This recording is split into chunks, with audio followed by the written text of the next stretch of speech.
But yeah, who's excited for tonight? Anybody excited? Yeah, we got a good turnout. Let's go. Just as a little bit of housekeeping things too, the Fairfield, they were generous enough to give us this venue for the next year. So this venue is just freaking sick, and Fort Wayne's needed stuff like this for a long time. At some point, we're gonna have the guys who did this building come up and break down the whole deal, how they bought it, how the construction went, what a hell of a project it was to bring this back to life, the public funds they got. So yeah, just if you can, right when we shut off around 8 o'clock, let me come forward a little. When we shut off around 8 o'clock, I just ask that we go straight down to the second or first floor. There's food, drink, and the building shuts down around 10-ish, so make sure you get your food in before 9:15. That way we respect the kitchen and the staff. That way they can get home at a reasonable time, to their families. So, but I really want us to make sure that we give love to this building too, and because stuff like this, we want this to succeed in Fort Wayne. We've needed entertainment for a long time downtown. So, if you can support it with your patronage, either the golf sim, the duck pin bowling, I don't know why that's so hard for me to say, or food, drink. Food's actually really good here. So, but yeah, other than that, just real quick, so core values. We made these when I took over, and this is just kind of bring the group into kind of really what we want it to be. And, so this is what we're trying to embody. The first one is to check your ego at the door. And really the principle is, we're all students here. No one is above serving. No one is above learning. So like, I've really loved the saying, the more that I know, the more I realize I know nothing.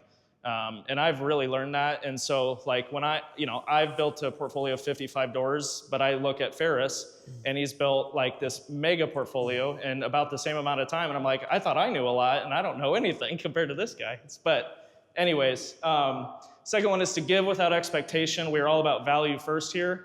So don't come here asking what can I get, but instead ask how can I help?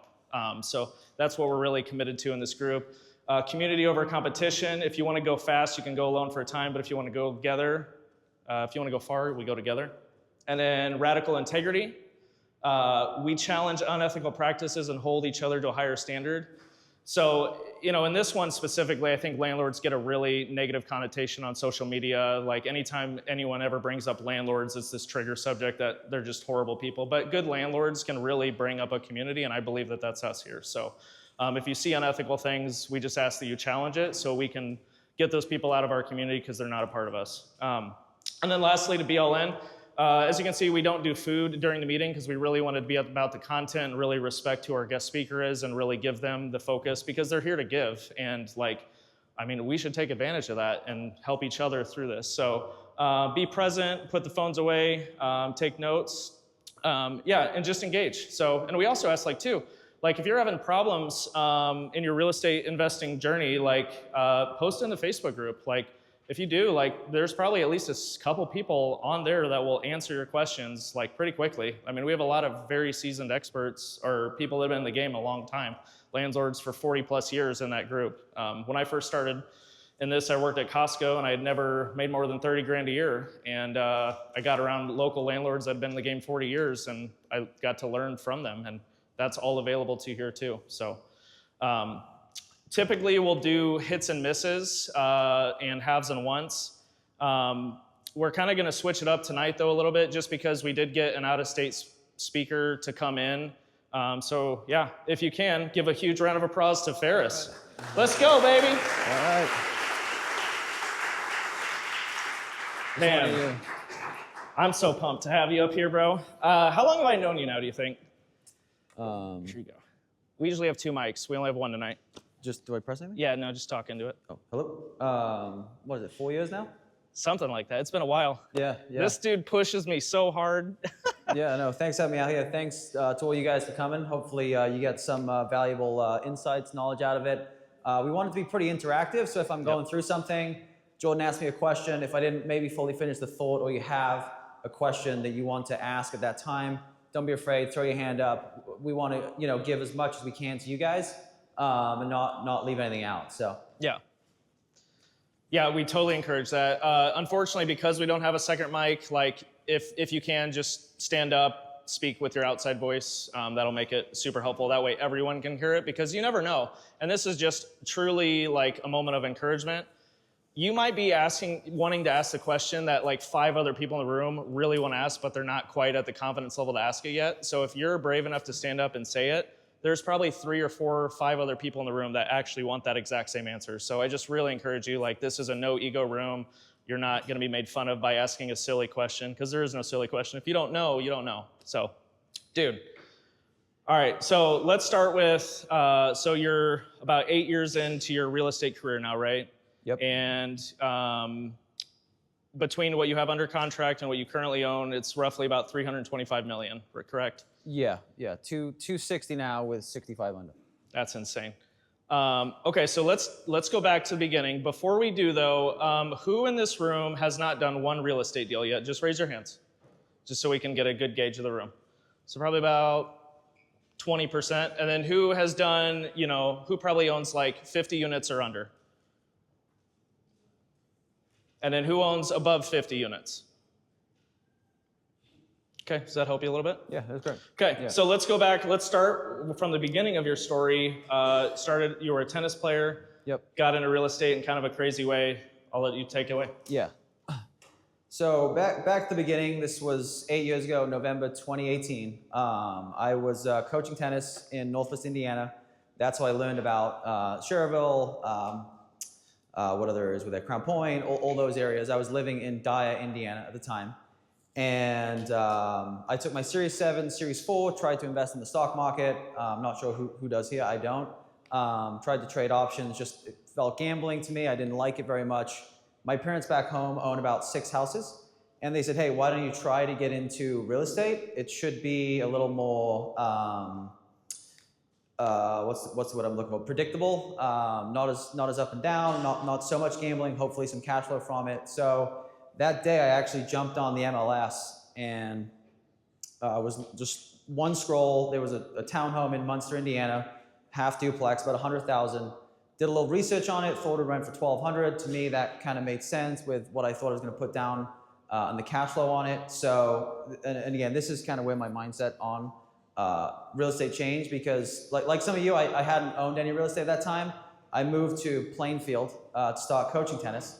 And I was 70, 80 hours a week on court coaching tennis. A lot of my time was earning the money.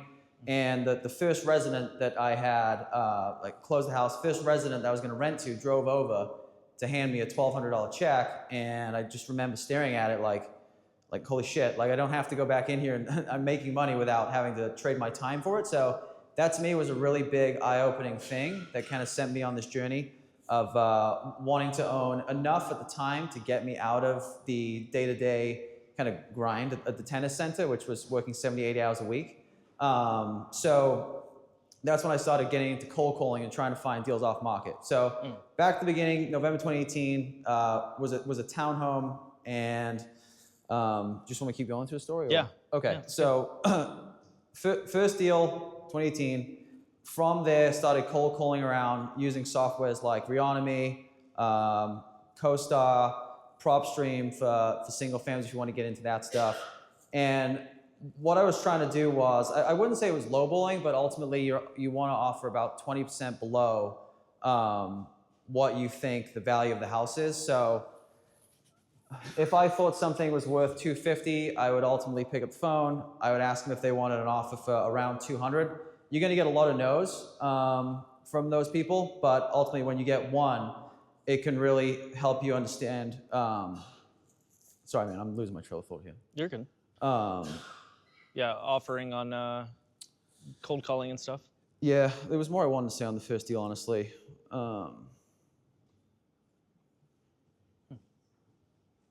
So I guess how many here are trying to learn about buying their first actual deal versus like scaling a portfolio? Because I want to tailor it to what you guys want to learn and not just kind of blabber on for an hour about just what I did. So I guess if we could have a show of hands, I want to know how much time to spend on something. Who wants to go through like the actual first deal and what that looks like? Okay, so a lot of people. Okay, so when it comes to the absolute first deal, in my opinion, what you're looking to do is one of two things. You're either trying to replace job income to get out of the job you have, which is going to look a lot different if you want to keep the job you have for 40 years or if you want to get out as fast as possible. And what I mean by that is if you want to get out of your job as quick as you possibly can, using the $50K you have saved to buy one rental that year that will produce you about $400 a month isn't going to get you out of the job that quickly. It will take some time. So what you will need to do is you're going to need to do value add, or basically buy deals that have value day one. What that looks like is either you're buying a deal from someone that doesn't know what it's worth exactly, so you're buying it for maybe 200, it's worth 260. That is where a lot of the direct outreach is going to come from. Or you're buying something, maybe it is worth 200 at that time, but it needs a lot of work, time, and effort in it to turn it into a 300K duplex or whatever it may be, and that value is what you capture. So if you're trying to escape a job within, I would say 5 to 10 years, you're going to have to use that $50K to buy what we call value add multifamily, which is going to take a lot of your time, effort, and energy to understand what you need to put into the building to get it worth what it's worth, or to understand what it's worth day one to know what you need to offer on it. If you enjoy what you do today and you want to stick at that job for 30, 40, 50 years, you don't want to get away from it, maybe you don't have as much drive to quickly move through things, you can use the 50 to 70K you save up every year to just buy a listed deal on the market to produce $300, maybe $400 a month of cash flow, pay that place down, and by the time you're done in 30 to 40 years, you might have 30, 40 houses that are close to being paid off, or if not paid off already, which at that time is producing $30,000 a month in rental income. So again, that is assuming we have the 20 to 40,000 a year to put down on one house. And from experience, what I will tell you is the more money you make every year, if you really want to get into it, you can spend all of that on real estate as quick as you possibly can to scale a portfolio. So if you have a business that makes $500,000, you can throw all that back into buying a 12 unit or a 20 unit. If you want to do real estate, there's no need to take 50K of the 500 and only do smaller deals. You can go in and do something larger, and ultimately that can scale quicker than going one by one. So a couple things on the first deal that I want to get back to, because some people here might say, well, I don't have the 50K, what do I do? I think to me, there's three things really that matter in real estate, which is you either have money. If you have a lot of money, you can find someone with knowledge and hustle that can bring you value. They can bring you a deal. They could partner with you. There's multiple things you can do when you have money to get into real estate. If you don't have money, but you have a lot of knowledge, then you can find someone with money to help you scale what you want to do in that partnership. And as I was telling Jordan here earlier, to me, if someone can send you a deal and you know exactly what it's worth immediately, that's how you're going to make a lot of money in this business. If someone can send you a house and you're like, I know for a fact that's worth $90,000 in that condition, that means you can basically put in infinite offers on things knowing exactly what it's worth. It's when it takes you a long time to figure out what it's worth, or you don't know at all what it's worth, or how to break out costs on construction, those type of things. That's where it's ultimately you're going to lose money. If someone sends you a deal and says, hey, do you want this for $100,000 and it's worth $150,000, but you pass, you just lost $50,000 because you didn't have the knowledge of what that's worth. And obviously that scales as you go bigger. So if you're looking at 20 units, someone sends you a deal for $2 million, it's worth 2.5, and you pass because you didn't know. Ultimately, your knowledge just cost you $500,000. Whereas if you had that knowledge but didn't have the money, there's, I'm sure, a ton of people in this room here that would be willing to get into that deal with you if you presented it. And I know for a fact, if you brought me a deal that was worth 2.5 for two and you wanted to partner 50-50 and go make $250,000 each, I would happily bring the money. Let's go make 250 grand. Like, that's done. So that's to me where knowledge comes in. And then the last one is hustle. So again, money, knowledge, or hustle. If you're willing to do the output and put in all the work and the effort, but you have someone then with knowledge, if you can just keep bringing leads, ultimately you can learn that way, but also you're learning yourself by bringing those leads, but you're also providing them value so they can close on the deal, which is technically what wholesaling is, and attempting to do that. That's another way to make money. So to me, again, there's the three main things getting into it. You either have the money to do it, the knowledge, which again is just looking at comps, understanding the market, talking to people in the industry. Yeah. Jordan here is a wealth of knowledge, I'm sure, for Fort Wayne to talk to ask questions to bounce ideas off. Everyone in this room, and then the hustle, going home, sitting down, making cold calls for 6 hours.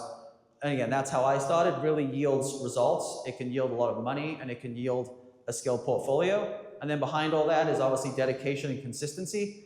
Doing it for 2 days isn't going to work. Doing it for 2 weeks isn't going to work. Like, you really got to commit yourself to saying, hey, I want to do this for 3, 4, 5 months at a time at least to even get any traction or start to have an understanding.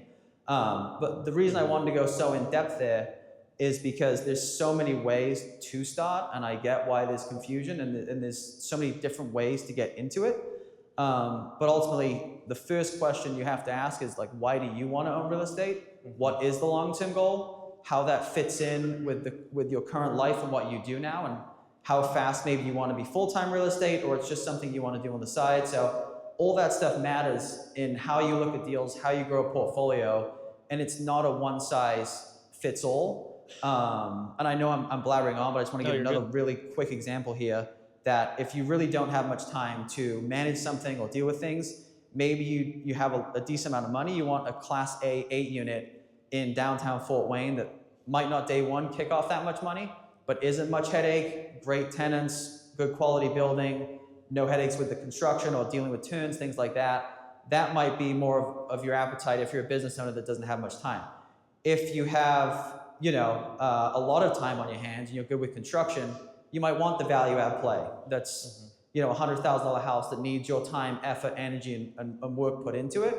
So that's why it's so broad and vast how to get into it and what works for you by looking at what skills you have, what you ultimately want to do with it. It matters a lot. How did you determine what was your attraction to real estate, and what is your end goal with real estate for you personally? So me personally, when I first started, when I bought my first house, the initial quickest goal I had was I wanted to get out of the job I was doing, which was coaching tennis. It was 70, 80 hours a week. I did not want to spend my time on the tennis court. So I was just looking for things personally that realistically, I was trying to buy, like I said, anything from 10 to 20% below market value, which isn't that much compared to what I try and do today. But I was trying to get cash flow to get out of the job I was working, which to me, I calculated if I was making, call it on average, let's say 300, 400 a unit, which back then, real estate was cheaper, rates were a little better. It was definitely easier to cash flow 7, 8 years ago from a market rate deal than it is today. But I was thinking if I could do if I had 30 to 40 units, that would yield about 10K a month. That was what I was looking to do as fast as I possibly could. So I'd work, save up money, buy a deal.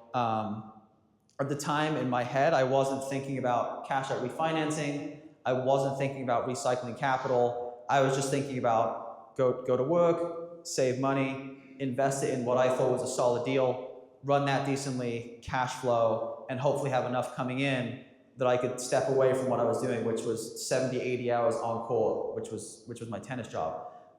Ultimately, I think if you want to go full-time real estate, that has to ultimately be the first goal, is to step away from that. And I think goals can change over time. You might say, hey, I want to get away from my job to have freedom with my family, or to travel with whoever you want to travel with, whatever that looks like. But you might ultimately get that, love real estate so much, and scale that, or you might want to start a business, something else. So I think ultimately it's great for starting with, hey, can I get freedom? And then moving on to, something, if it's not real estate, maybe something else you're passionate about, but at least it gives you that time freedom to move on to something else.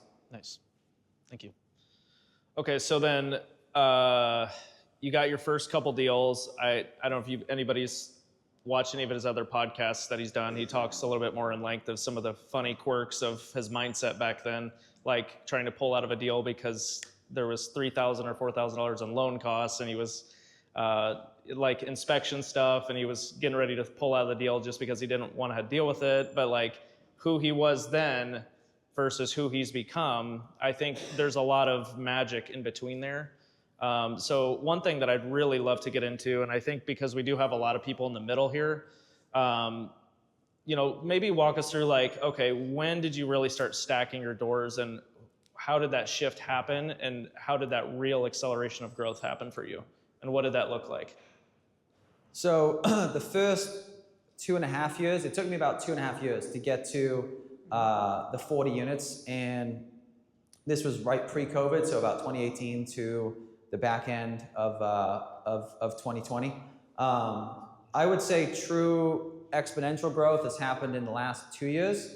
I think this year I'll add about 1,000, like 920 or so units this year, and then last year I think it was about it was around 750 last year.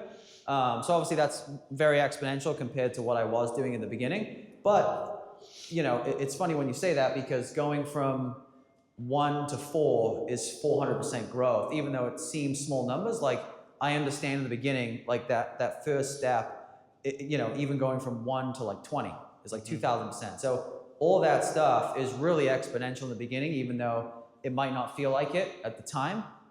It is really tough to have that start and start building a portfolio. So I think for me, the stacking came in the last 2 years just because of the way I was looking at deals and evaluating them a lot differently from the beginning. And I do want to just, again, touch upon first deals and all that. There will be things that go wrong when you start out. And I didn't have a very good support system here myself. I came here from the United Kingdom. I didn't know many people in construction. I didn't know any handyman. I didn't really have too many friends in the area I was in. And that ultimately caused a lot of stress in the beginning, a lot of basic things that when they happened, I just had no one to lean on and understand. So What's the washer story? yeah, washing machine broke in my first rental, and $600, and I was crying because 2 months of $300 is the washing machine. So I was like, this isn't going very well. Within the first week, I've already lost 2 months of cash flow. So, but again, basic things like that are going to happen. Some other things are going to happen. You'll have to file an eviction over time as you grow a portfolio. So all these things that are normal to people who've been through it and done it. And again, you have Jordan here and other people who have maybe 20, 50, 100 units. To them, an eviction is just maybe every month or once every few months. It's not something you need to stress over, but when you're getting into it and you don't have that network and you've never dealt with it, an eviction could be the biggest thing in the world to you, and you don't want to kick them out and you want to work with them for too long, and now you're 3 months in a hole just because you didn't know you had to send the lease and the ledger to an attorney and they're going to get kicked out within 3 weeks. So there's so many little things that can, in the beginning, really stress you out, throw you off. Like a tenant could be upset because their fridge didn't get there for 2 days and they're asking for a $300 rent credit because their food went bad. And it's just like, no, like you're not getting that credit. Like your fridge is coming. It is what it is. But in the beginning, like these items can really stress people out. And I think to me, the biggest thing is to really lean on a support network here, like Jordan said, the group, anything you post in that group, I'm in it. I'm sure a ton of other people here with a lot of rentals are in it. We can help answer your questions. Jordan can help answer stuff. Like there's no need to feel like you're doing it alone. That's the toughest part. And to bounce ideas and things off other people is really, really key. And a lot of my growth came from trying to be as curious and as inquisitive as possible with everyone I was around. So if I'm at the title company, I want to learn more about title. I want to ask questions. I want to go deep into things. Google's great. You really want to be as curious as possible, and that's going to really expeditiously speed up your learning curve. At the beginning, I had no construction background.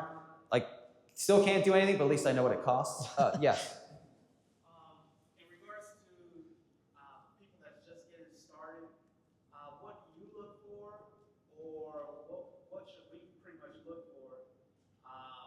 We want to get started. How do we look for that right deal? Let's say a property, do we go to code enforcement? What should we be looking for to get that first deal that's low cost so we can't get that value back? Right. So again, to me, if you're looking for something where there is value in it, and by that I mean you're buying something below what it is worth currently, going direct to owner is the best way to do that. So putting your time and effort into finding that deal, and again, to me, it doesn't, because I don't do this, it doesn't have to be something that needs a heavy construction budget. Like you don't have to buy the burnout house that needs $70,000 worth of work to maybe be worth $30,000 more. Like there's a lot of risk there, and there's a lot of time. To me, if you're gonna spend your time networking with other people who might have a deal, wholesalers, brokers, to me, a professional broker is always gonna be better if you're doing multifamily. If you're doing single family home, maybe knowing some wholesalers is a good idea, but typically their product is not turnkey. So this to me is why if you go direct to owner and call a nice 4-unit here, they might have owned it for a long time. It might be worth on the market $400. If you offer them $340 and they bought it 40 years ago for like 2 goats, like they're really happy with $340,000, you know? It's a house downtown. The owners are from California. I've sent letters. I have tried to do skip tracing. The LLC is from California. What technique or website or what would you use to try to get that information from them so you can talk to them? So PropStream is really good. PropStream.com, that's good for houses. Reonomy.com is really good for multifamily. Reonomy, R-E-O-N-O-M-Y. And then CoStar is really good for larger multifamily. But to me, it's one house. If you can't get it, move on. You know, there's 20,000 houses here. I can guarantee all of you, if you guys make 5,000 calls in the next 6 months, and this goes back to knowing exactly what something is worth.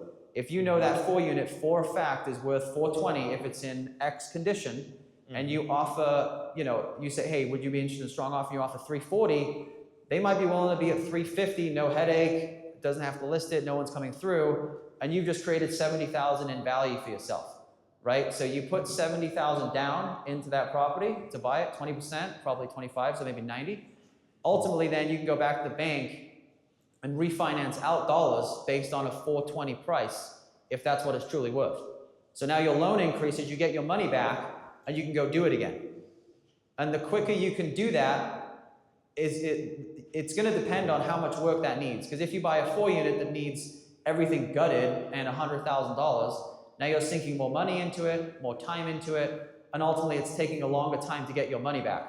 Whereas if you buy something that's a property in a decent shape, but you're just touching base with 1,000+ people and talking to people and trying to find that deal, to me that's time better spent on that than time better spent on trying to buy a $50K house, rehab it, and hope it's worth, because things go wrong in rehab projects, right? Construction budgets, all these things, contractors disappear. So there's a lot of risk involved in dealing with that unless you're really good in high volume.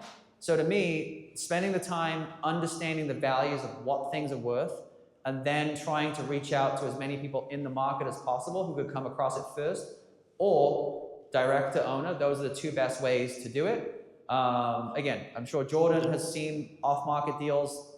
I also own a brokerage. We see off-market stuff. So, you know, just knowing who to contact, doing that research is really important and really matters. And I think people overlook that. Like ChatGPT is great. Like you can type in, and we've done this for other states now because I need to know who's the people to go to, but just like boutique brokerage for multifamily in Fort Wayne.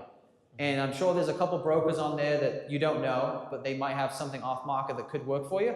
And it's good to know those people, stay in touch with them to see deal flow and what's going on, and ultimately hopefully pick something up that's a good deal. So does that help? Yeah, something to that real quick. Yeah, and one thing too, that you have no idea how things are going to connect. I mean, my first year as an agent, and several people in this group know this story, but I sold a hood house for 30 grand as a buyer's agent to an investor out of California. And I probably made like $800 in commission after broker splits or whatever, maybe, I don't know, yeah, probably like $600. But because I asked that one listing agent, hey, I have a couple buyers, because I had been networking, that are looking for larger apartment deals. Do you know anyone that has any for sale or has any coming? And he's like, you know what? Actually, I do. I know a guy who's got a listing that is falling out of contract. And that one deal, I brought a buyer to a 103-unit apartment building. It's the Riv here on the River Greenway. And in my first year as an agent, I sold a 100-unit apartment building as a buyer's agent. and I made my wife's year's salary as a nurse in one commission check. And it all came from a $30,000 house, right? So you have no idea how little things are gonna like put together. And I mean, I've bought deals in this group from this, like where I've made a lot of What money. did you sell the RIF for? It sold for 2.565 million. And to what's it them worth today? It's probably worth 15, 20 million now. So I mean, I should have bought into the deal. I should You have should have bought bought it. it. Right, That- but I didn't know what I didn't know. that goes back to knowing what it's worth, though, to me, Right. right? You know what I'm saying? Yeah, Like, 100%. yeah, so Grady sold it, and I've done this too in the past. I've passed on deals and stuff, but it goes back to knowing ultimately what something is worth, why it's worth that. Because, I mean, what you said it's worth what today, you think? Oh, probably 15, 20 And million. what did you sell it for? 2.5, and Okay. I made a $50,000 And check. how much did they put into it, you think? Oh gosh, probably 7 to 10, They put 7-10 million into it? probably. Oh, Yeah. it would needed a lot of work. Significant rehab, yeah. Okay, but still 5 million there on upside? Okay, so again, just knowing what things are worth when a deal comes your way and being able to quickly analyze that and know is I cannot stress how important that is in this business. Yep. Honey, you had a question?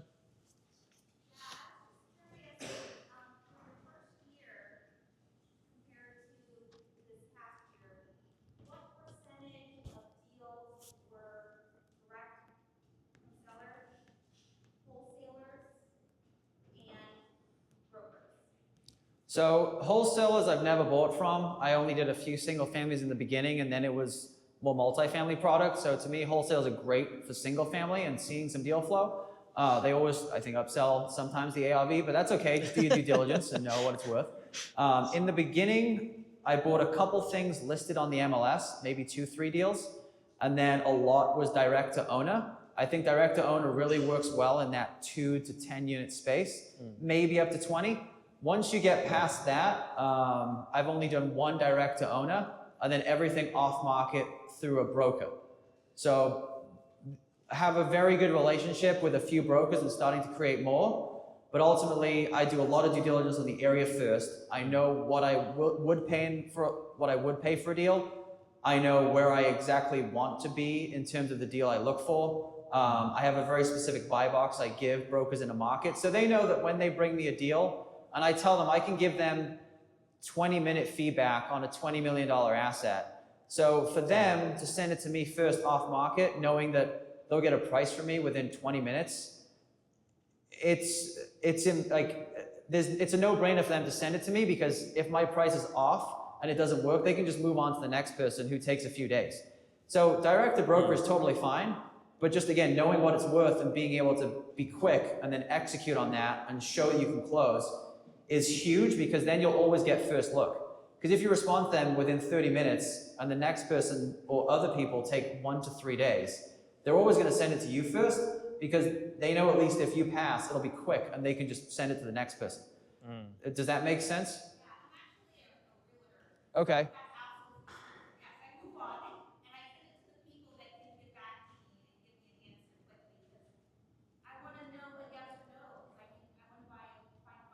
Right, exactly. If the owner has a price for it, you want to send it to the person who's going to give you the feedback the quickest and who you know ultimately will close.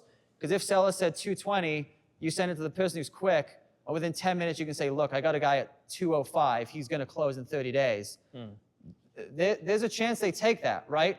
Whereas if you get back to them in 3 days and say, oh, I got someone at 205, and they might close, like that doesn't sound as good, right? So being quick and having that fast feedback, you'll get a lot of deals from brokers in your inbox.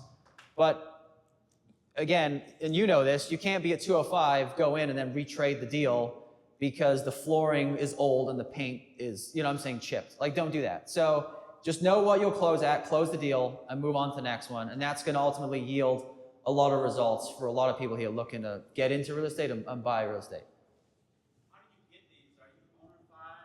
Are you subject to? Are you going directly with the bank, or are you doing syndication? No, direct to bank.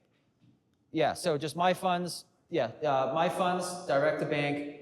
I have, I would say at this point, 7 really strong bank relationships. Lake City, who's based here, very good lender there for all things multifamily. He's fantastic. First Merchants Bank, they're great. Wintrust. I can put anyone in touch. Jordan has my information if anyone needs a lender. They're really good banks, but the best way to close a deal, in my opinion, is your own funds, direct the bank, close it up typically and how it should be done. Obviously, again, going back to if you don't have the money but have the knowledge, if you bring someone a deal, again, make sure you trust them if you're going to partner with them, right? But you can do it with them, or you can get a private loan day one from someone. So if you have a 6-unit that's worth $700,000 and you have it locked up for $350,000, again, very big spread, probably not there, but just for the purpose of this conversation, someone's probably willing to lend you $350,000 on that thing, being in first position.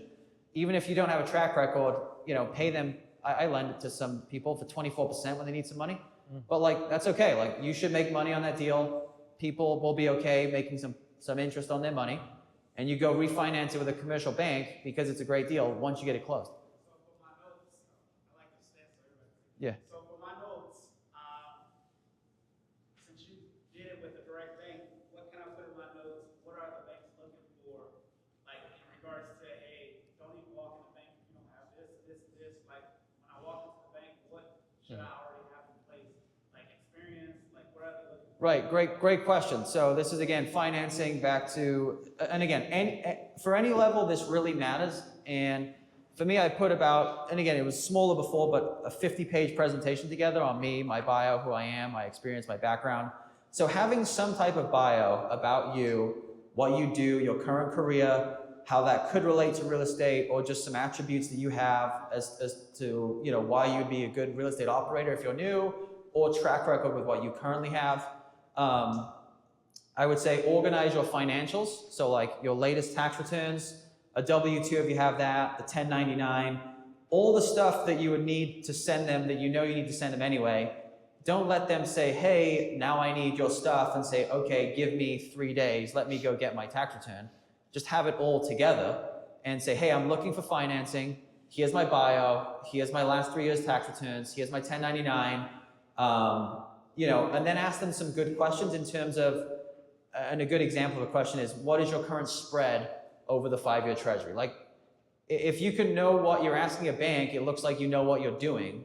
That helps in terms of them wanting to loan you money, because it gives the impression you know what you're doing. So a good few basic questions are, what is your current spread over the 5-year? Because a lot of banks will be a spread above a treasury. They're not just going to say, we're 6.3. Like, it's just, maybe in the smaller stuff on conventional for sure, but commercial, they don't do that. Another thing is like, what are your origination fees? Will you, and this is a great question, is would you allow me to do an earnout? And it's probably not something most of you have done, but this is a really good one, is if you're going to buy a deal for 300 and you think it's worth 400, and you think it's worth 400 whether you need to get rents up, or you just think you bought a really good deal, or you have to do some work to it, you can basically show the bank, hey, I'm buying it for this, I think it'll be worth this afterwards. My initial loan, just easy numbers, 20% down, is $240. So I would like to get a loan for $240,000 day one. After 1 year, when I prove out the value, we go reappraise it, and it covers the debt at the right debt DSCR. I'd like to get a loan for $320,000 based on a new $400,000 price.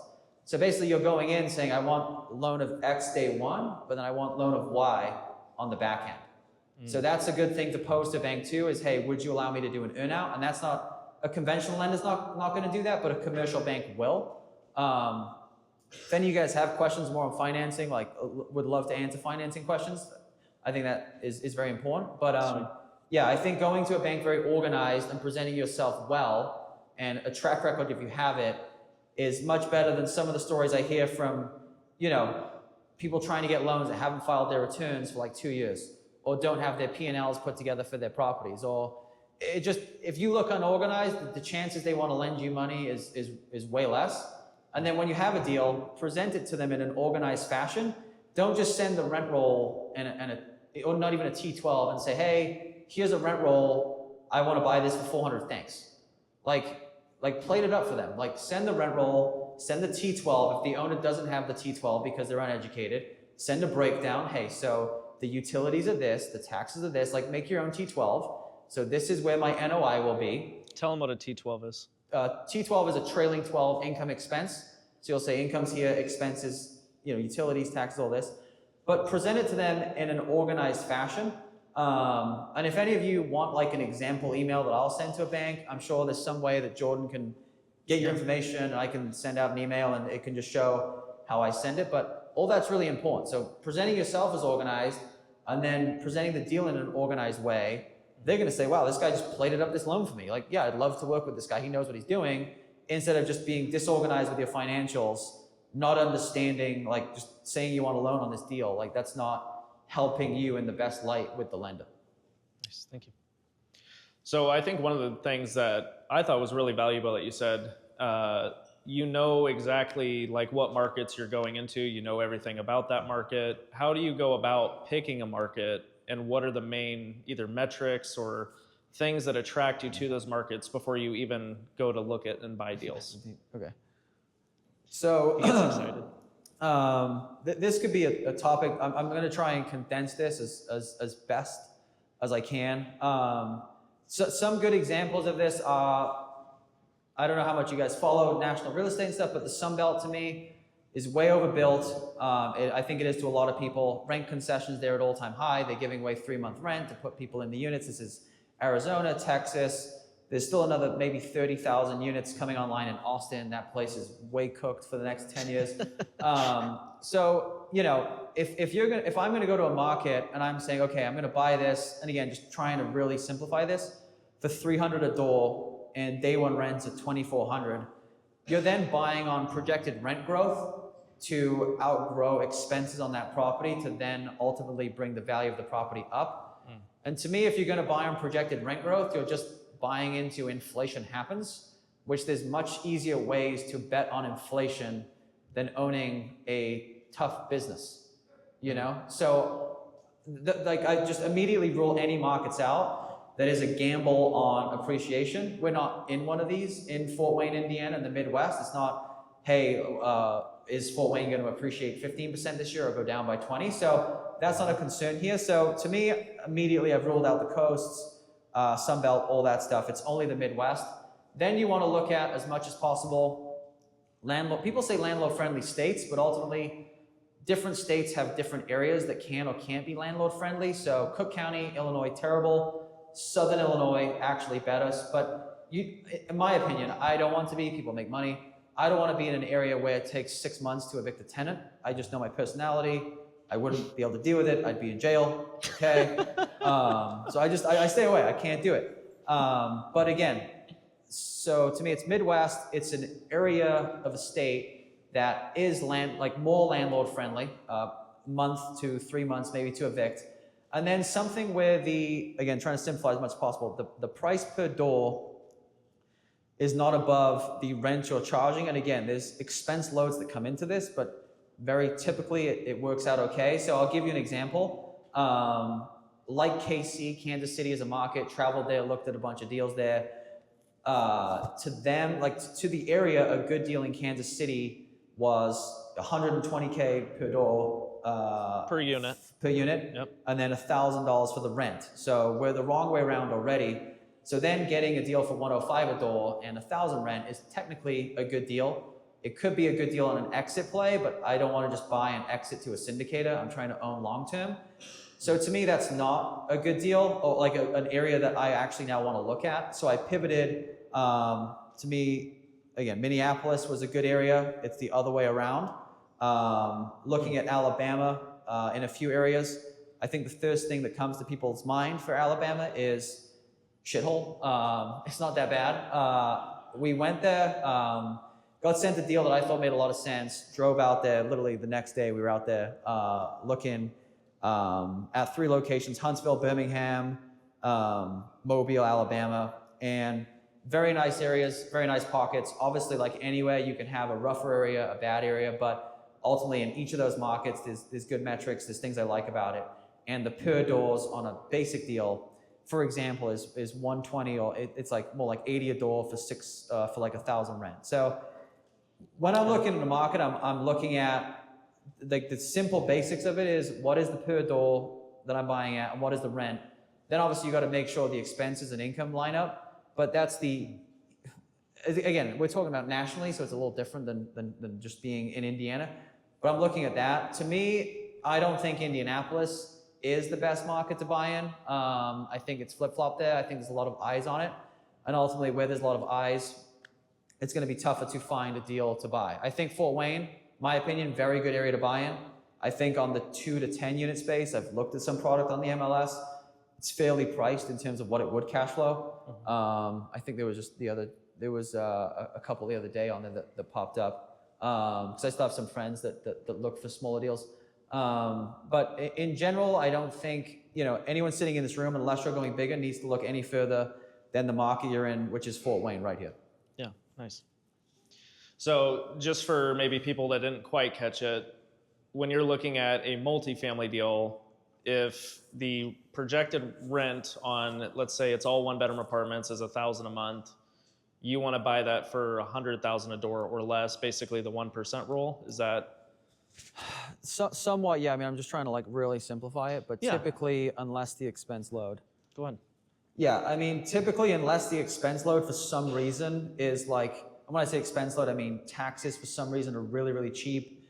Utilities are all metered, so there's no utility cost. Unless that's the case, it's, and again, I'm looking to refinance out a lot of my money. So I'm going into something saying if I'm putting $4 or $5 million down, I need to get out most of that capital back within a year and a half because I need to go buy another deal. I can't have it stuck in that deal. So that I'm really looking for, and again, I wouldn't use the word value add. I'm just looking for mispriced assets to me. That's the main thing. And I just have to obviously, spread out a little more if I'm looking for 200 plus deals. Then you need to, if it's a 2 to 10 unit, we're in the Midwest, like here, Mishawaka, South Bend has some rough pockets, but I think overall decent area. So I think here, North Indiana, and then you have some smaller towns. Plymouth, I think, is good. All these towns, if you can find a 2 to 20 there that's mispriced, I think it's a great town to buy in. I don't think you need to look any further. And just again, quick napkin math, depending on what you're trying to do, unless it's like a newer build, so the maintenance costs would be lower. You really need to be pro forma wise, at least. Doesn't matter day one because it matters where you can get the rent. You need to have the rent, I would say at least 30% above the per door you pay, unless for some reason the expense load was different than a typical deal. So just 80 a door, you want to be able to pro forma that at 1,100 rent for a quick, without having a lot of capex to go into. If you need to put $1 million in, again, that looks different than just walking into something day one. So definitely other things to consider there, and where could taxes go? What is it assessed at now? But again, for quick napkin math, that's what you want to look at. But you can't just buy the deal on that. You'd have to dive in a lot more to it. But just to make sure, if you got sent a deal here that's $150 a door, and you can only get rents at $1,200, it's not even worth looking at, for example. Okay, so when it comes to your buy box, I love what you said there. I had a really good question. What was it? I love being human. It's great. So your goal, ideally, when you're looking at a multifamily deal, is either a mispriced asset or something that you can force value to then get your capital back out within a year to 2 years, a year and a half. And then would you say that exact approach is what allowed you to scale as quickly as you did? Or what would you attribute how you were able to grow in your assets as fast as you did? Because, and by the way, does anyone here not know what syndication is? Does anyone know? Everyone knows what syndications are?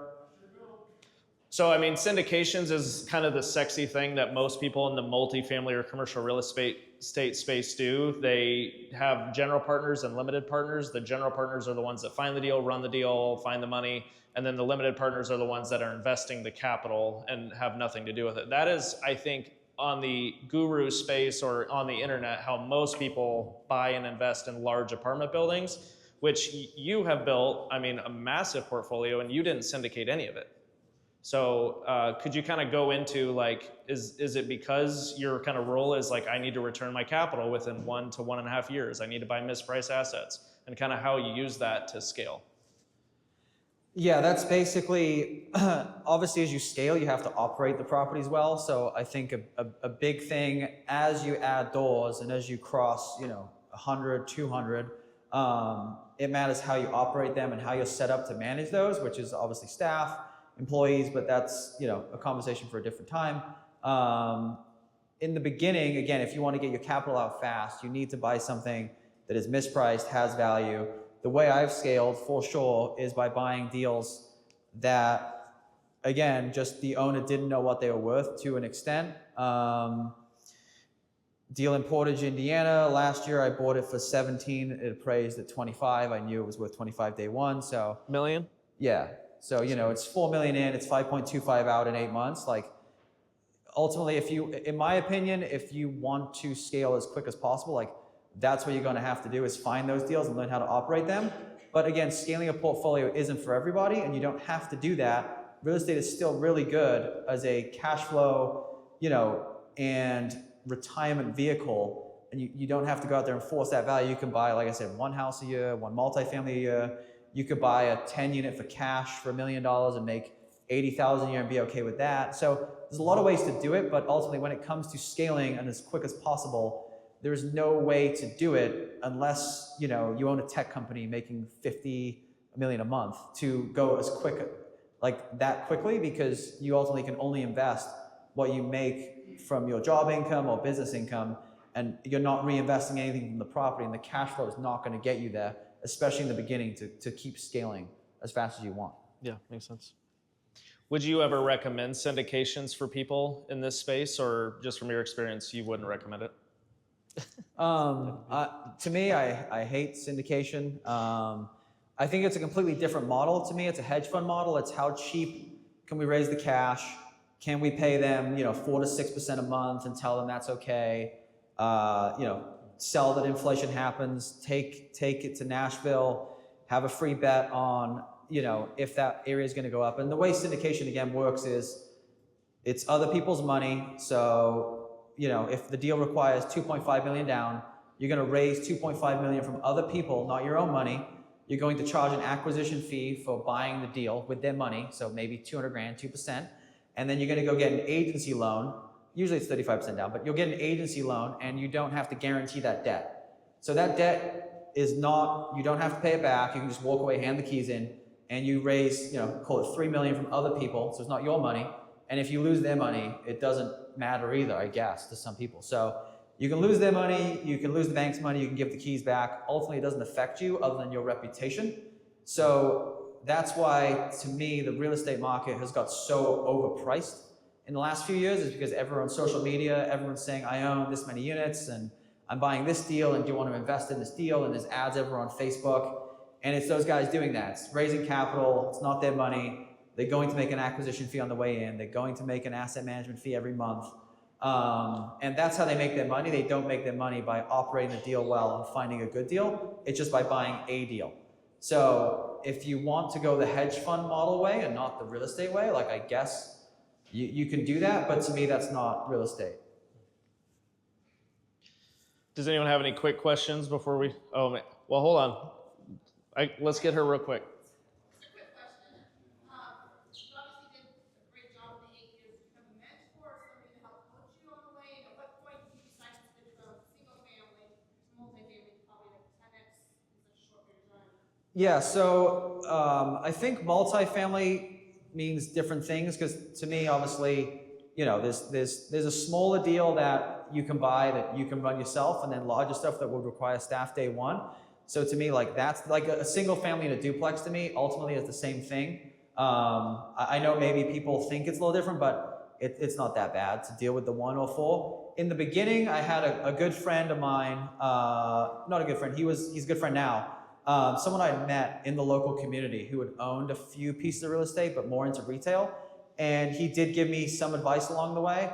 A lot of it was me learning, getting stressed, trying to deal with it myself. As I started buying more stuff and cold calling people, that really helped, because I'm calling someone else with maybe an 8 unit that could own a 100 unit portfolio.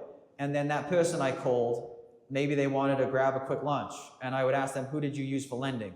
Who do you use for an insurance? How did you deal with this problem? How did you deal with that problem? Have you ever had this happen? So cold calling not only is good for maybe finding a good deal, it's good for creating your network around you and asking, you know, being able to ask those questions. And I think as much as possible, you should ask way more questions than you try and answer to people. Like even if I'm somewhere, I'm trying to ask as many questions as I can to learn as much as I can from as many different people as I can. So I think the idea of switching from single family to multifamily, to me, really isn't the question. It's just how much money do you want to put forth into something? Because if you have $1 million to spend, starting with a single family or a duplex might be okay just to get your feet wet and try it out. But then you might as well just go buy a larger deal instead of staying with that stuff. So is your question based on like the confidence level of going into something bigger, or? Yeah, I was asking them as many questions as I could. Obviously, if a contractor comes out, you can ask him questions about the issue you're facing. Like anyone in the real estate space who has any sort of somewhat anything to real estate, you can ask them a question. Title people, contractors, insurance people, lenders, like things like that. Like you can just ask questions, and then always verify stuff too. So like if you ask someone something, like it's there, if it's a subjective opinion, try and then like deep dive that to make sure that the advice they give you is actually sound advice. And usually Google is really good for that and like can dig deeper on things and you can find information on stuff. So, but yeah, it was really, I think self-taught is good because it forces you to really absorb the information you're learning as well at the time. So it was a combination of self-taught, but then asking a lot of questions to the people that were directly in my orbit from just making calls, basically. Yeah. How do you decide whether you're going to hold a deal or sell a deal? Great question. So in the beginning, everything I was buying was a hold. I wanted to generate cash flow, and just the way to do that to me at the time was to hold stuff. Now, again, to accelerate things, if you bought a deal, you know, for example, for like $300K for a duplex, it's cash flowing maybe $700, but it's worth $380. It might be better to take and you put $60K down, you might be better off taking the 140 and moving it into something bigger. So I'm selling all my small stuff now. Everything that's 1 to 30 is gone.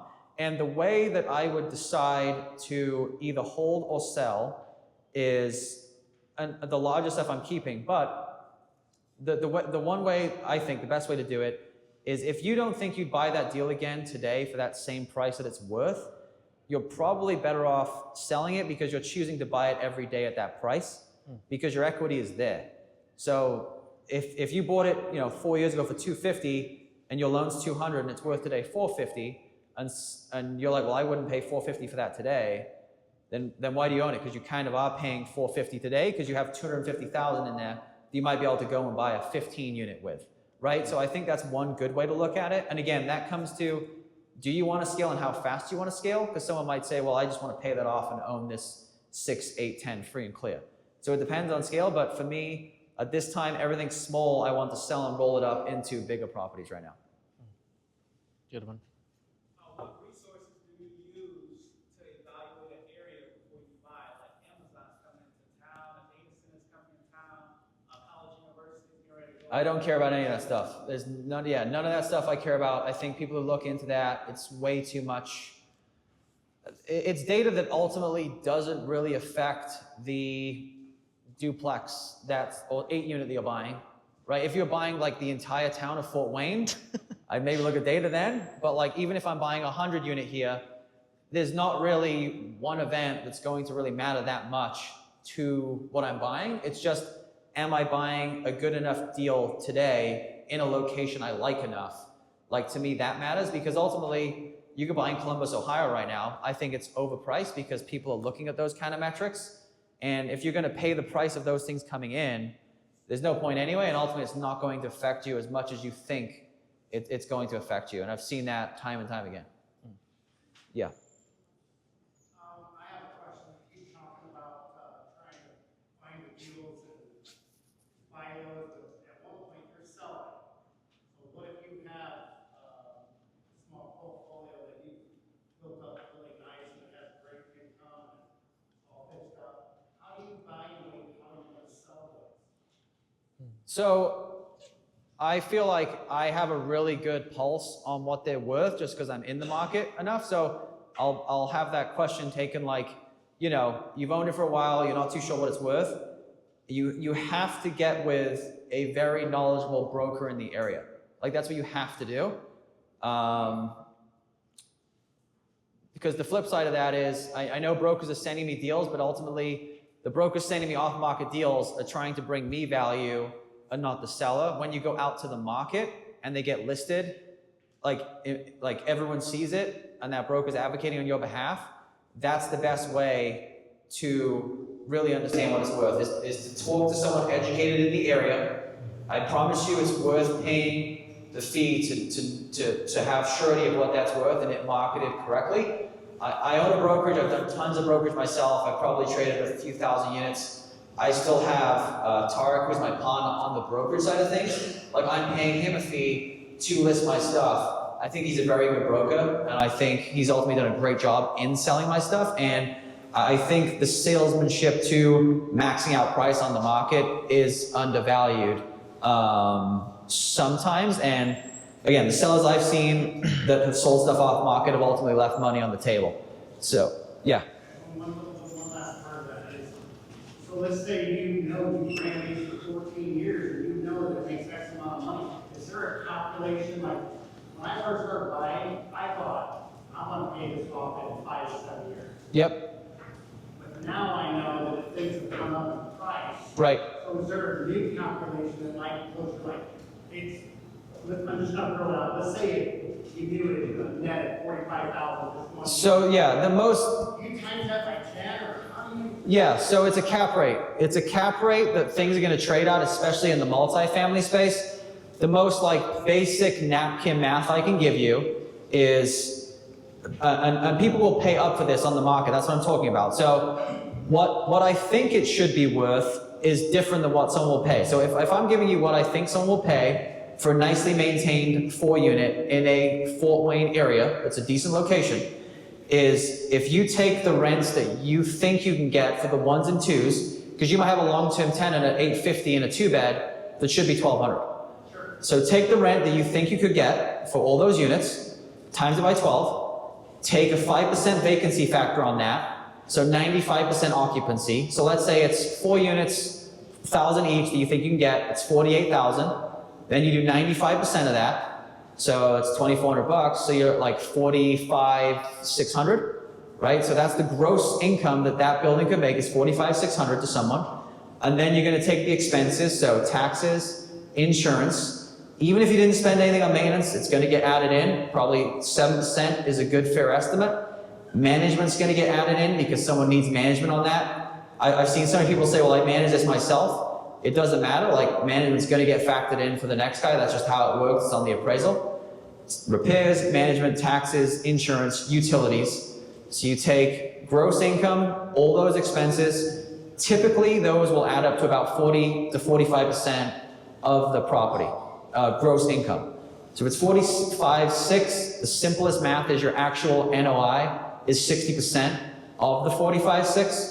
So whatever that is, like 26, call it. And then you go 26,000 divided by 0.07, which is a 7 cap. And that's the most basic way that I can tell you what I think someone would pay for your building right now in a Fort Wayne is a 7 cap on what you could get on those 2 and 1 beds. What I think they should pay is what you're currently getting plus a little bit and then put a 7 cap on it or a 7.5, because ultimately you should go raise the rent to go get higher money, but people are willing to pay now for what they can get because it's just one lease turn and it's okay to them. So again, that's why to me it's got to hit the market, but that's the simplest way I can tell you what I think your building will sell for, and then you can look at comps in the area to see, is this in line? Because if it's under 4 units, they're still going to take a sales comp approach. So if your rents are astronomically high for some reason, if the 4 units down the road have sold for 400, my calculation gets you to 500, you're still probably going to be tethered a little closer to that 400 number. Once you get above 5, it's a little easier to make the argument that it's based on NOI and cap rates instead of the residential 1 to 4 unit formula. Nice. But the other easy answer is ask Jordan. Fits in Fort Wayne. Yeah. There you go. I mean, I do sell more multifamily on the MLS than any other agent combined. So if you ever need advice, happy to help. Real quick. You can just give me a referral fee. That's fine. Just kidding. Just kidding. We can co-list. It's fine. You had a quick question, brother? Yeah. So for a Just lot of kidding, people honey. getting started, lots to learn, lot you don't know. I think that can cause a fear of I don't want to jump, I don't want to do anything until I know a certain level. Yep. Causes inaction. So for you, what are some of the most common mistakes people make? And I want to kind of into two categories that people think are bigger than they are, that maybe aren't that consequential, and some of the ones that people should really be considering carefully to not make. Good question. So I think the one that is on the, they really stress out about it side is like the LLC versus personal name.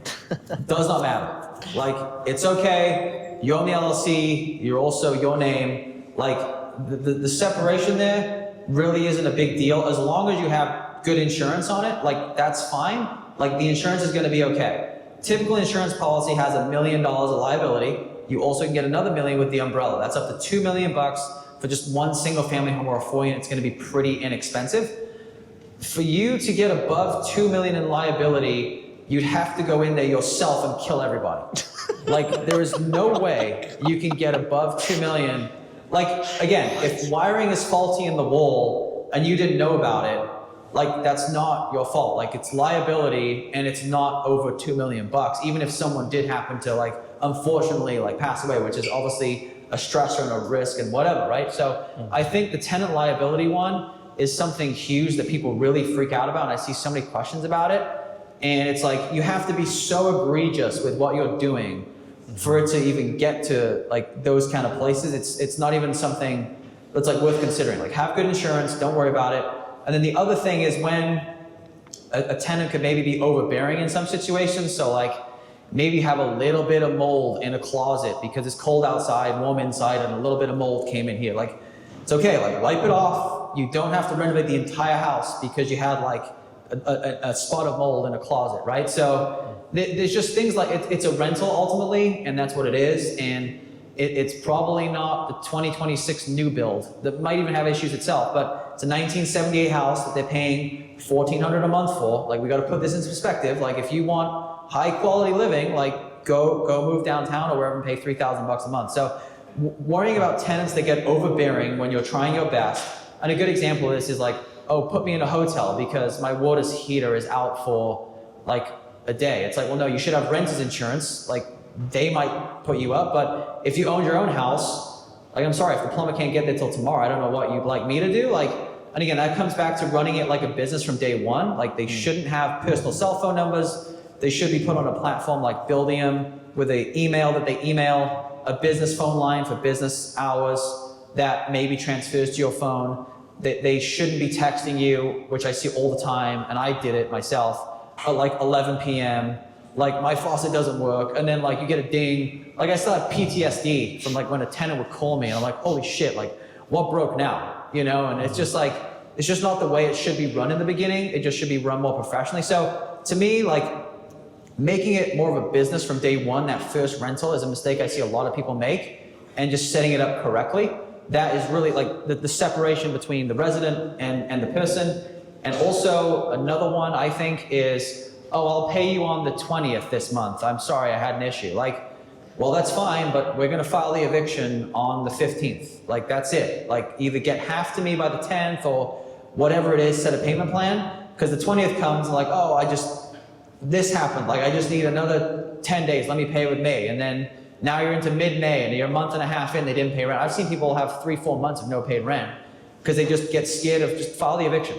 Get with an attorney. It's really easy in Indiana. It's probably like $400 here. I mean, how much is it file? Yeah, like $350. Yeah, like really cheap, really easy. Like, don't be scared of that stuff. So all the tenant side of things, I think people really overcomplicate and worry about too much, and it's just not something you should worry about. To me, the main thing you should worry about is, you know, there's some main components of a building. Foundation is one, typically not bad. Like 99.9% of places in general have an okay foundation. So check it out. If there's a basement, it's fine. I don't like buying stuff with basements anyway, so I stay away from that. Extra square footage to worry about for really no reason. Slab houses to me are the best, or things on slab, or maybe a small crawl. Building components, main things to look for: roof, plumbing, like the water line coming in, is it old? And just knowing what your worst case costs are. So like, what's the worst case cost of a new roof and how old is it? Okay, it's this, but ultimately if you know it's 15 years old, it's maybe 7 years away. You can tell if a roof is really bad. Plumbing line coming in, if it breaks, goes bad, it's probably 6 to 7 grand for a new line into the house. Depending on, you know, whatever it is, it might be a little more, but that's kind of the worst case there. Some other like worst case things, windows could be old, but again, you know that going in. So I think building components should be looked at and understood and then just evaluated correctly, and don't buy a market rate deal with a 25-year-old roof and then be surprised if you have to replace it. So I just think building components, number one, and location two, like just because it's really cheap doesn't mean that, and the spreadsheet said you can rent it for 900, that it's a good deal. Like there's a reason that that house is 50K and the rent on the spreadsheet's 900 and people aren't buying it. Like, you know, Gary, Indiana, I have some friends who do well there, but you have to understand how to operate in Gary. It's a little different. So knowing location, knowing building costs, understanding that stuff, and if it's the right number going in, and then on the other side, don't worry too much about the tenant side of things. Does that help answer your question? Yes. Okay, no problem. Dude, I could keep going, and I have a lot of personal questions, but I can ask those on my own time. So we got about, yeah, I was gonna say, we're gonna open up to Q&A now, so like, just please take the time, because like, he's here to give, and like, how often do we get to talk to somebody who's built, you know, a multi-million dollar portfolio at this scale? So please take advantage of this time. He's here to give it. So go ahead, Jason. Personal question, may I? Yeah. So transitioning from single family home, small multifamily to large apartment complexes. You had to transform yourself personally to grow into scale. What mindset shift did you work on yourself? Yeah. And second part of the question, what do you do personally to kind of rejuvenate yourself, replenish yourself, to have the capacity to grow and scale the speed that you did? Yeah, that's a great question, because I think a lot is mental too. So, and what was the first part of the question again, sorry?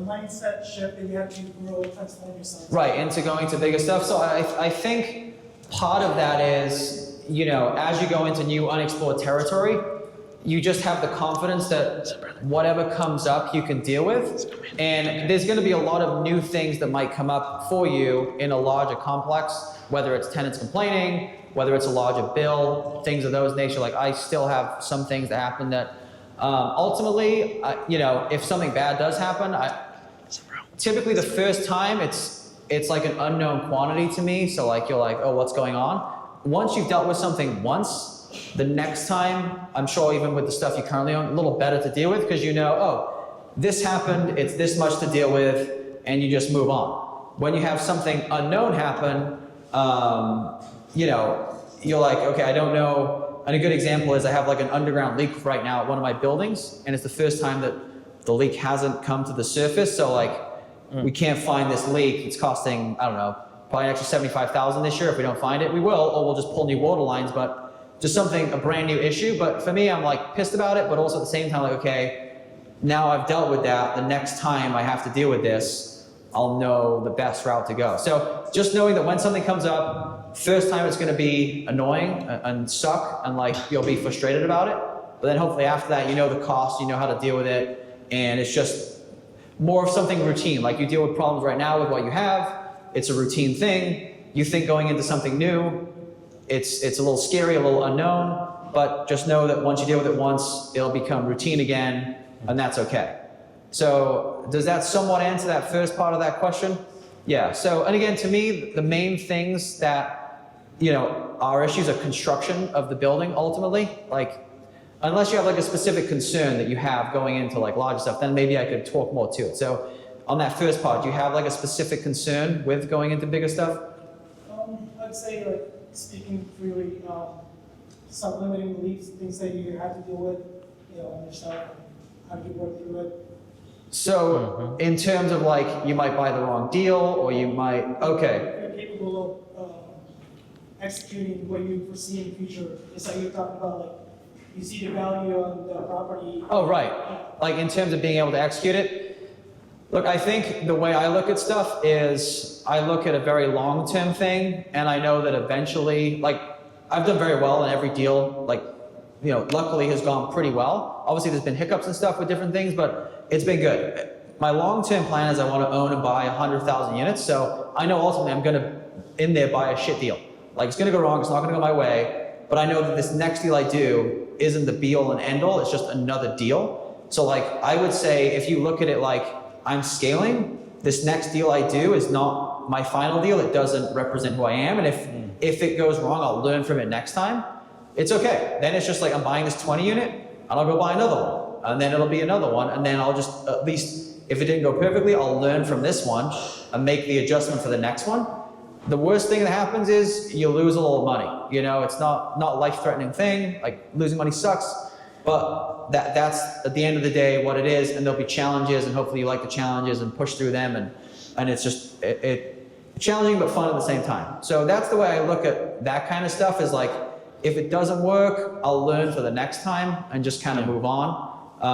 And it is what it is. For the second part of the question, man, I tell people all the time, like, this isn't work to me. It's like a hobby. So like, me doing multifamily, I just, to rejuvenate, I just do it a little more than I did yesterday to rejuvenate myself. I'm like, man, I need to rejuvenate. I'll just do more multifamily. So I don't know, like, what the answer is to that. Like, I hate weekends. They suck.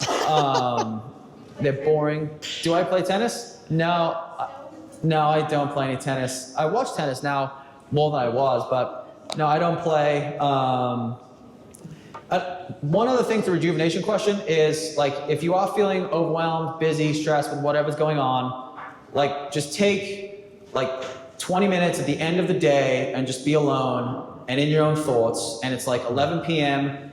and maybe you have stuff to do tomorrow, just like do it then. Just like take 20 minutes, like do it then, go to bed at 2 a.m., whatever it is, 1. It's probably not even gonna take you as long as you think it's gonna take you, and wake up feeling refreshed and having things done. Like, I will never go to bed with stuff on my plate, whether that means I go to bed whatever time. It's even typically not even that bad, but like, I'll go, I'll do it, and then I'll go to bed. I'm not gonna let it roll into the next day, so that really helps me too. But I just think taking the time at the end of the day, 20, 30 minutes can help, bring you back for like the next day too.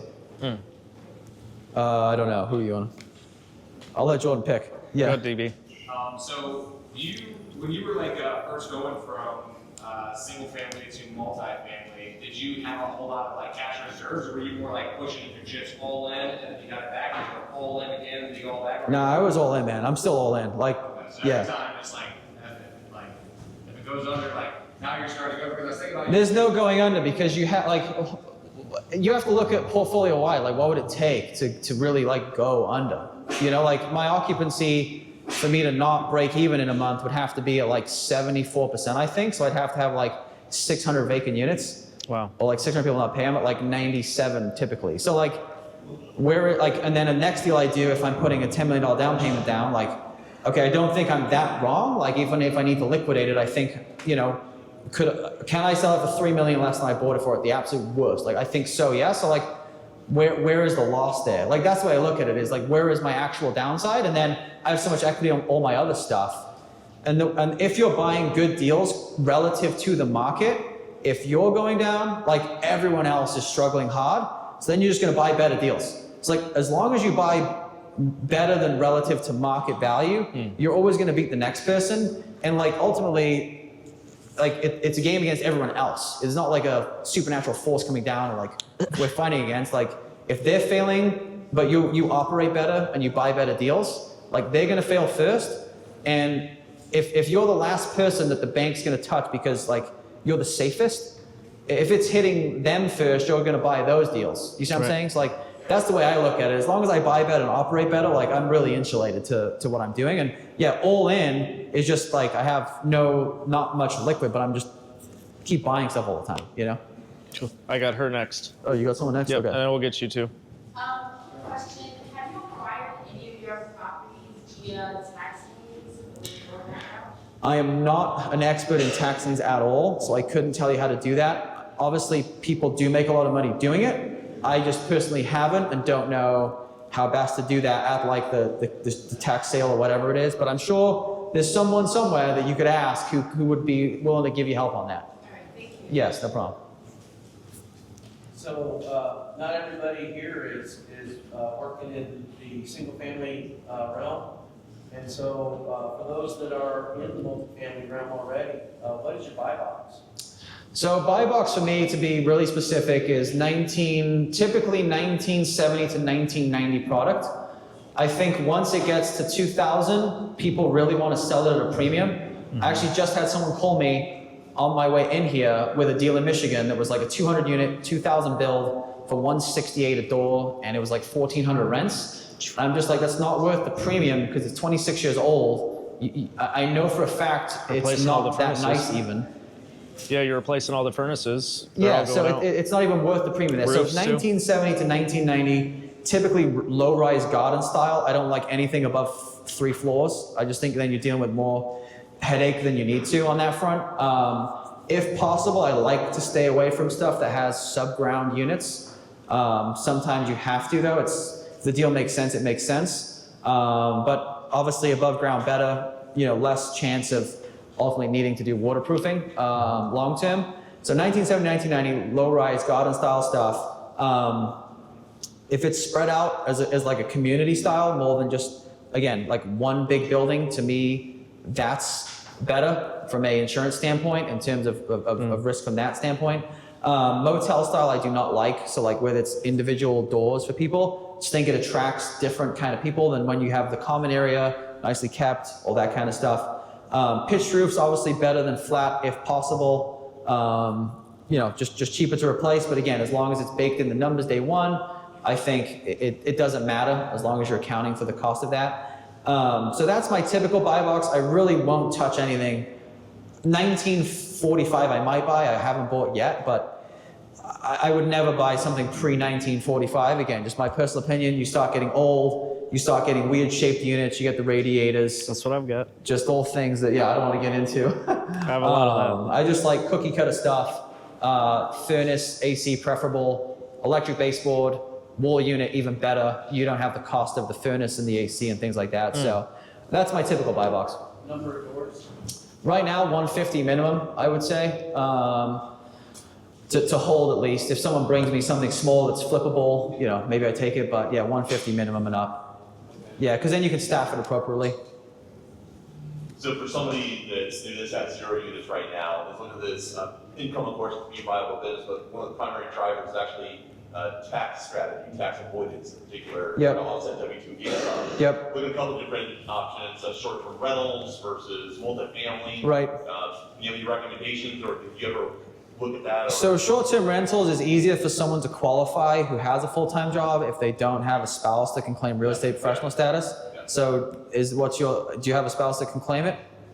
So actually, we're married and single income family, so I'm confident my wife will be able to. But Yeah. You take 20 hours a week, right, and the remainder of. Right. So I have friends in California who are not married. They own 10 to 15 units. They take the bonus depreciation and they offset their own W-2 income. So they do it just fine. I'm not an accountant. I'm not going to tell you the chance of being audited. Personally, I think your chance of being audited with 2 houses and some write-off, against W-2, very, very, very, very unlikely and low. And also, if you do have a spouse that can claim RAP and do some management stuff, which leasing, all that stuff, very easy to do that. Okay, So- any particular strategy, would you like jump right into like 4 doors, would you try to do multiple single family homes? Or? So as long as you have the right network and you have the right understanding, like the amount of capital you have available, I would tell someone to buy as large as they possibly can.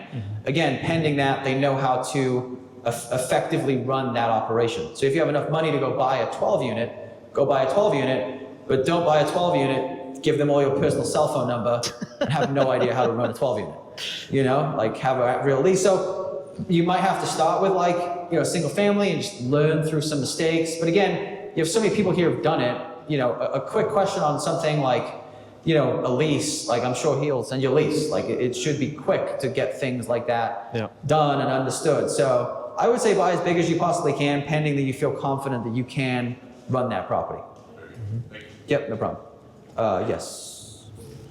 Whoever you want, bro. Oh, okay, yeah. Appreciate all your insights here. I was wondering what are some lessons you learned along the way, things to add to leases to affect your assets? Yeah, so I would say a good one that I got burned on a couple times recently, and we switched how we're dealing with this, but renter's insurance is good because it has tenant liability in it. So if they cause a fire at the property, their renter's insurance will pay you for the damage they caused. You don't have to hit your own insurance. So having renter's insurance in there, making sure that stays compliant. If you only have a few units, I would say, honestly, make them get a $300,000 policy instead of $100,000. It's only going to cost them a few bucks extra a month, and it's really worth that protection. For me, I do late fees, 45 after day 1 and 100 after day 10. Again, for the flexibility of you want to pay on the 12th or 15th, like it's a $145 late fee. Like if you don't want to pay that, like just pay earlier. You know, it sounds nominal, but it does add up over time, those late fees. I'm trying to think what else we put in leases for. Is there anything specific you're looking for, or just like in general, like what? What else have we added over time? And this is for Indiana, right? I really think a standard Indiana lease, you know, should be sufficient pending you got it from any person in the business or like a decent attorney. And it's just going to speak to the typical things of like holdover and what the cost is for that, giving them sufficient notice to come in. You know, I would say, what else there for protection purposes? Notice to vacate, I would say make sure it has in there that, you know, they give you a 45-day notice, or then you can charge them short too, because you don't want to, you know, 7 days before they leave, hey, I'm leaving in 7 days, like have a clause that says, hey, give us 45 days notice to leave, otherwise, you know, you'll be charged for the time that you didn't give us notice for. A break lease penalty is always good to have in there and outlined, like if you want to break the lease, that's okay, but it's 2-month penalty. So things like that. Yeah, no problem. When you're trying to scale at the rate that you did, like what do you typically do in a day? Like cold calling, are you wanting computer searching for deals, are you going local properties first?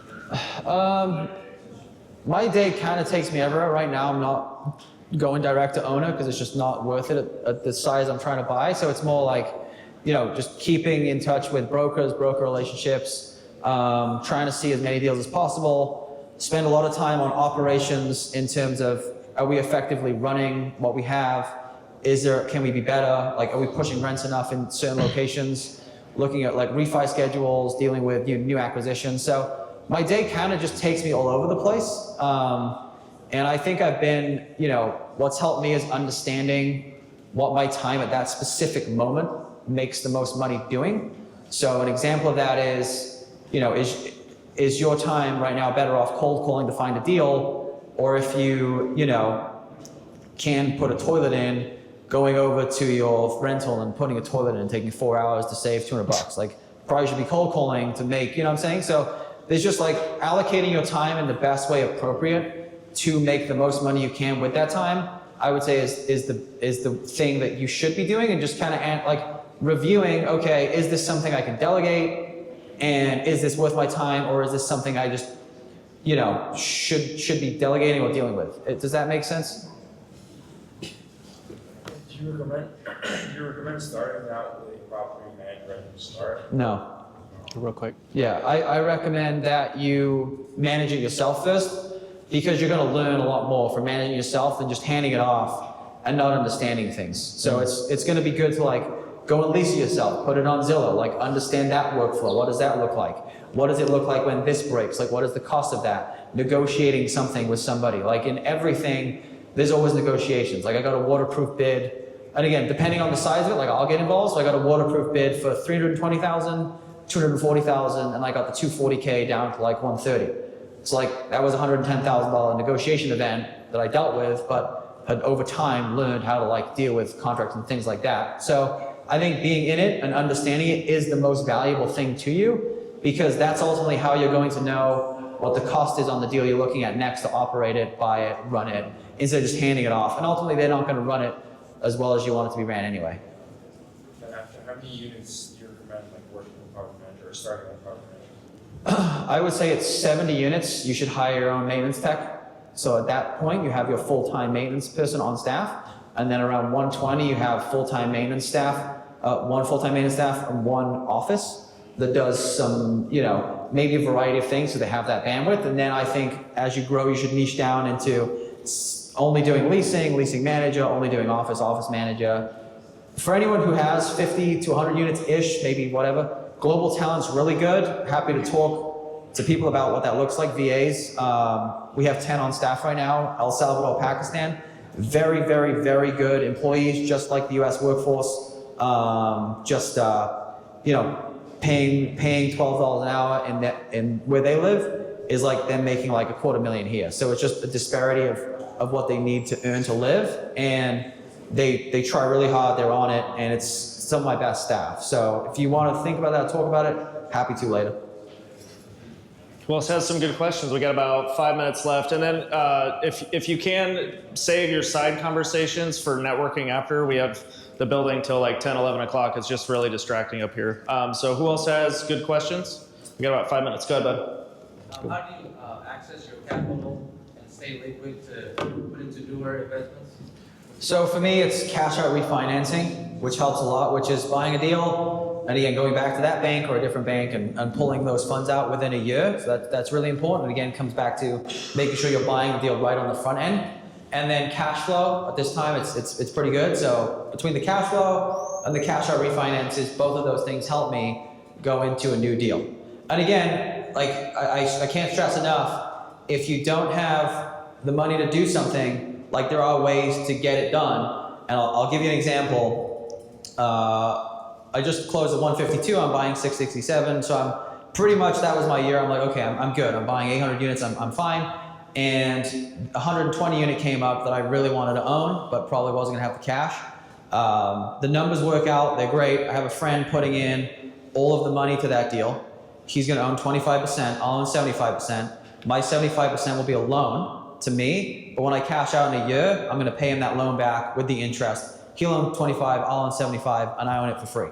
So again, that's just a way that I'm owning a deal with none of my own money in. It's not a way you're gonna do something every time. Or honestly, if you know enough people and have the right knowledge and deal flow, it could be. But there's just so many ways to get a deal done. I recommend it being your own cash, especially to start, to know what you're doing, but later on, like there are some creative ways that maybe you could think of to do deals. Nice. Anybody back here? This side's been a little quiet. I might have to just put somebody on the spot. Kane, what do you got? Where's Kane? Matt, go ahead. How many deals did you say you would never sell and sell? How many deals did I say I would never sell and I would sell? Yeah, so like I was a never sell guy up until like 4 months ago. And I'm like, what am I doing with these 1 to 40 units that I have that have so much in equity that I could go buy a larger deal with, get that money out and go buy another larger deal with. So I was like never sell to like, I'm listing like 2 things a month and I'm loving it. So yeah, it changes, but again, it's just reviewing your equity in deals, what you're actually making on those deals, and then using it wisely if you want to scale up and buy something else. So I think just reviewing it every year is really good.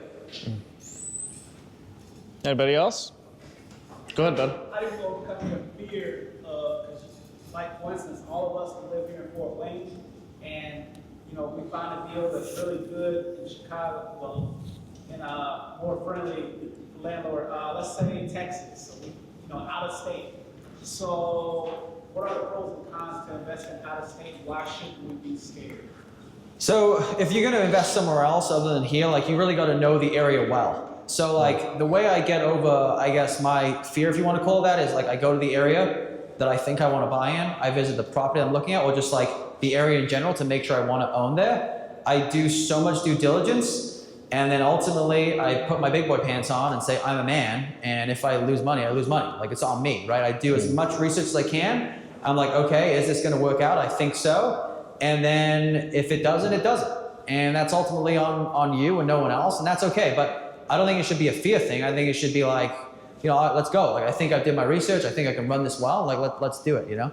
So that, I guess like I don't know how to like sufficiently answer that, but like I feel like I'm so prepared in what I've done research wise on that deal that like I feel really, really good about it. Like if I'm buying in Brooklyn Park, Minnesota, Like I've been following every single city council meeting each week. I went to city council meeting, I went to the police station, I went to city council, I went to the property tax guy, I went to the courthouse for evictions. I ran through what it would take to do an eviction. I went through like 10 hours on the courthouse learning every single like landlord law for the state, for Brooklyn Park. Like I'm like 150 hours deep in like Brooklyn Park. Like I know more about that city than people who live in. So like that's how I like get over, if that makes sense. Yeah, I think that's huge. And I guess one thing I had is one of the things that I felt like you were really trying to stress about is really make sure you understand what something is worth when you go to invest in it, what it's going to be worth on the back end, so you can then pull your money out. For somebody in this group that's maybe like really wants to understand how to value things, how would you advise them to like really start to understand, how can I look at a deal and know within like 5 seconds, 5 minutes, 20 minutes, okay, this is about what this is worth, so I can make my decision? To me, it's all about doing reps and looking at things and looking at, okay, like what is that trading for? So like look at a closed deal if you want to look at multifamily and say, okay, that closed for this, what were the rents, what was the condition? Like just really do reps of closed things to understand like what it is worth, and then you can compare it to what you're buying. So like what helps me is I'm just looking at CBRE, looking at all these listed deals, talking to brokers for feedback on what it's trading for. Then I can compare that one to what I'm buying, and then I know, okay, well, if that one sold for this, and I'm buying this one for this, I already believe I'm in the money based on the difference there or whatever it might be. So it's ultimately just looking at things over and over and over again, and it's got to be something you enjoy. Like, I don't know, I just like 1978 multifamily. Like I'll pull up CoStar and I'll like shed a tear about a beautiful 1978 building. Like I'm like, wow, that's a really nice roof they got there. Just like really weird, but like I love it. And I just like I don't know why, very strange. Like to me, like residential houses like don't exist. I'll just like walk right past them and I see a multi, I'm like, holy shit, that's cool.